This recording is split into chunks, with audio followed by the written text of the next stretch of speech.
All right, today we're jumping into a new way of thinking about volunteer organizations, especially things like state defense forces. It's called the local detachment model, and it's all about fixing a problem that, let's be honest, many of us have probably seen up close. So let's just get right to the heart of it with this question.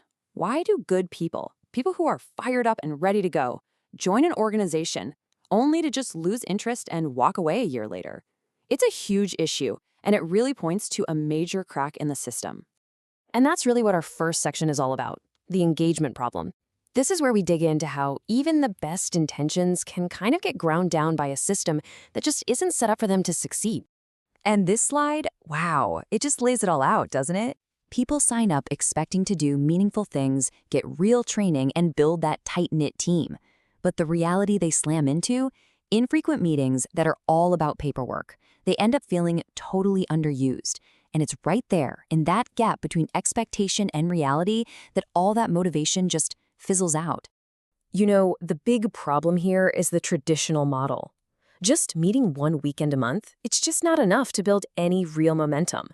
And that precious time, it gets eaten up by paperwork, gear checks, and the same old mandatory briefings.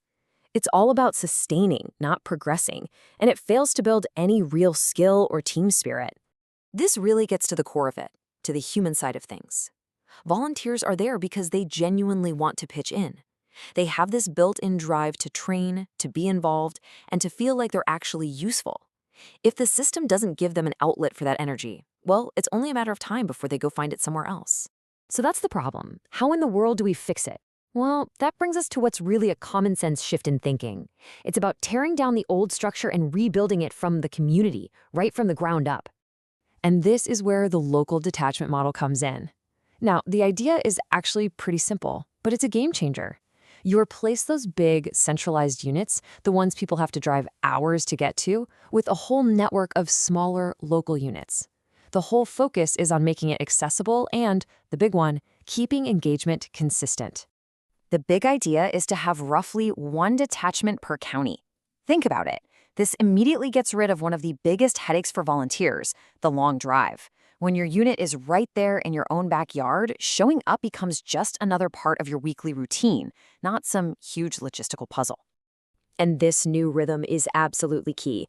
Instead of that one big weekend, detachments meet for just a few hours one evening a week, like a Thursday night from 6 to 9. This regular, weekly meeting is perfect for knocking out all that admin stuff, doing some planning, and covering classroom instruction. So, because you got all that admin stuff out of the way during the week, what does that do? It frees up your weekend. Now, that dedicated weekend training day, at least one a month, can be used for what everybody actually signed up for: focused, hands-on, real-world training out in the field. Okay, so what does this all look like when you put it all together? Let's do a direct side-by-side comparison. I think it'll make the advantages crystal clear. All right, just look at this breakdown. It's night and day, really. The old model, it's infrequent, it's far away, and it forces you to mix boring admin with the training you want to do, which means neither gets done well. The outcome? Exactly what you'd expect: disengagement and weak teams. Now, the new model is frequent and local. It's smart, it shoves the admin work to the weeknights, so the weekends are protected for real operational training. The outcome here? Well, it's everything you want: high engagement and really strong team cohesion. Okay, I know what you might be thinking. This all sounds great on paper, but does it actually work in the real world? Well, here's the thing. The principles behind this model, they're already proven, and they're proven in a big way. Let's look at a perfect real-world example that you're probably already familiar with: the volunteer fire department. I mean, these are incredibly effective organizations, and they're the backbone of communities all over the country. Their success is built on a very, very similar structure. And that's the crucial point. They share the exact same principles for success. They train all the time, they operate locally, and they build this incredible team trust and cohesion because they see each other constantly. So you see, this isn't some brand new, radical idea. It's a time-tested formula for making volunteer groups work. And when you do this, the results, they really do speak for themselves. This model builds genuine trust. It allows for training that actually builds on itself week after week. It skyrockets engagement and keeps people around. And maybe most important of all, it gives members that deep sense of belonging and purpose they were looking for from day one. So you see, this is way more than just a change to the schedule. This is about creating a whole new standard of service, one that's built on a foundation of purpose, personal growth, and real support for each other. A huge part of that is giving people a real, clear path to move up. In this model, you don't just show up, you actually grow. There are structured programs to take you from a brand new junior member all the way to a non-commissioned officer, and even clear pathways to become a warrant or a commissioned officer. It's a genuine leadership factory. And, there's another really important benefit here.